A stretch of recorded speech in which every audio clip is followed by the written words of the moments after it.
ST प्रवारातून आम्हाला आरक्षण द्या या मागणीसाठी जे आहे ते राज्यभरातील बंजारा समाज एकवटला आहे। आज हिंगोलीच्या औंढा तालुक्यातील जिंतूर टी पॉइंट येथे महामार्गावर रास्ता रोको सुरू आहे आणि बंजारा समाज बांधव जो आहे तो आक्रमक झाला आहे। आपल्यासोबत हे सगळे बंजारा समाज बांधव आहेत, आपण त्यांना विचारूया की नेमकं कधीपासूनची मागणी होती। मित्रा, मला सांग, बंजारा समाजाची एसटी प्रवारातून मागणी आहे आरक्षणाची, ही मागणी कधीपासून आहे की आता हैदराबाद गेल्यानंतरचीच मागणी आहे, कधीपासून आहे? बघायला गेलं तर आमची मागणी आतापासून आहे, जवळपास 30 वर्षाच्या पूर्वीची ही मागणी आहे। जेव्हा बंजारा समाजाचे धर्मगुरू डॉक्टर रामराव महाराज हे दिल्लीमध्ये जंतर मंतर या ठिकाणी उपोषण केले होते, अमर उपोषण।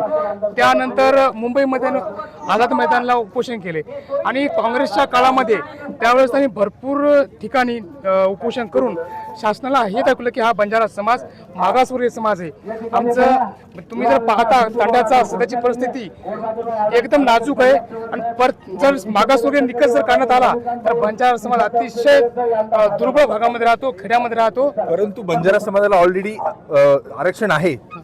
नाही, तुम्ही महाराष्ट्रामध्ये विचार जर केला की बंजारा समाज हा विजा ए मध्ये येतो आणि त्यामध्ये 2% 14 जाती येतं। यामुळे का याच्या आर्थिक आणि आमचं मागासवर्गीयपणा यामध्ये आणि जे पाहिजे ती योजना भेटे ना।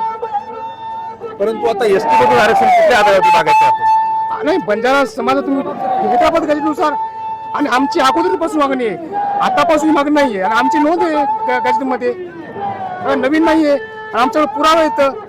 निजाम काळापासून जेव्हा 1901 जेव्हा हे चालती सर्व चालतात जनगणना चालती ब्रिटिश काळामध्ये, निजाम काळामध्ये, त्यामध्ये बंजारा समाजाची नोंद आहे की हा बंजारा समाज मागासवर्गीय समाज आहे आमचा समाज।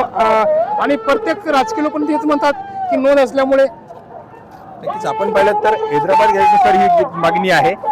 हैदराबाद गॅजेटमध्ये जे आपलं म्हणणं आहे की त्या गॅजेटनुसार आंध्र प्रदेश आणि तेलंगणामध्ये आपला समाज एसटी मध्ये असल्याची मागणी आहे। असं त्यांचे आणि तुमचे नातेसंबंध आहेत का? भावाभावाचे नाते। विशेष सांगणं म्हणजे आम्ही 1933 पासून एसटी समाजामध्ये इथे राज्यात आहे आणि विशेष माझं सांगणं एक आहे की आम्हाला फक्त आम्ही हक्क मागत आहे, आम्ही कोणाचं ताटातलं मागत नाही। आम्ही असं समाज आहे आमचा बंजारा समाज, एकदा आता 100% आमचा समाज एकत्रित झालेला आहे। विनोद भाऊ आणि म्हणताय की हक्काचं मागतोय, परंतु आदिवासी समाजाने जे आहे ते या आरक्षणाच्या तुमच्या मागणीला विरोध केला आहे। काल मोर्चा देखील निघाला हिंगोलीमध्ये, कळमनुरीमध्ये। ठीक आहे, त्यांचे म्हणणं ते त्यांचं म्हणणं संविधान आहे, सगळ्यांना ज्याचा ज्याचा अधिकार आहे मांडण्याचा, पण आम्हाला माहिती आहे की आम्हाला मांडायचा अधिकार आहे। पण आमचं एकच आमचं नारा की एसटी मध्ये आम्हाला समावेश करावं।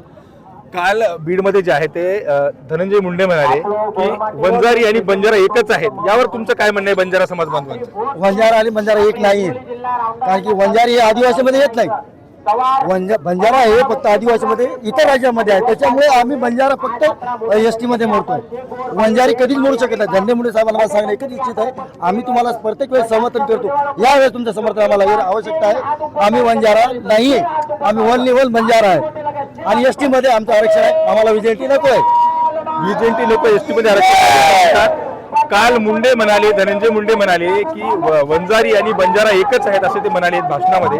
काय म्हणणं आहे तुमचं बंजारा समाज म्हणून? वंजारा आणि बंजारा एकच होऊ शकते, कारण की आमची वेशभूषा वेगळी आहे, आमचं राहणीमान वेगळं आहे। आम्ही माळात राहणारे माणसं, ते वंजारा आणि बंजारा एक होण्याचं ते म्हणण्याचं चुकीचं आहे। बंजारा समाजाचे नागरिक म्हणून तुमचं काय म्हणणं असेल मग मुंडेंना?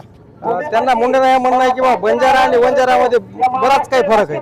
बंजारा आणि वंजारा एक नाही, कारण की वेशभूषा, आमचं राहणीमान आणि याच्यात बराच फरक आहे आणि त्यांनी हे म्हणणं चुकीचं आहे त्यांचं। नक्कीच आपण बघतोय की धनंजय मुंडेंनी जे वक्तव्य केलं ते चुकीचं असल्याचं बंजारा समाजातील या युवकांचं म्हणणं आहे आणि आम्हाला एसटी मधून आरक्षण असावं। जे बाकी राज्यामध्ये जे आम्हाला एसटी मध्ये आरक्षण आहे तिथं आमचे थेट नातेसंबंध आहेत आणि मुंडेंचं म्हणणं मात्र या सर्व युवकांनी आंदोलकांनी नाकारलं आहे। मनीष खरात, न्यूज 18 लोकमत, हिंगोली।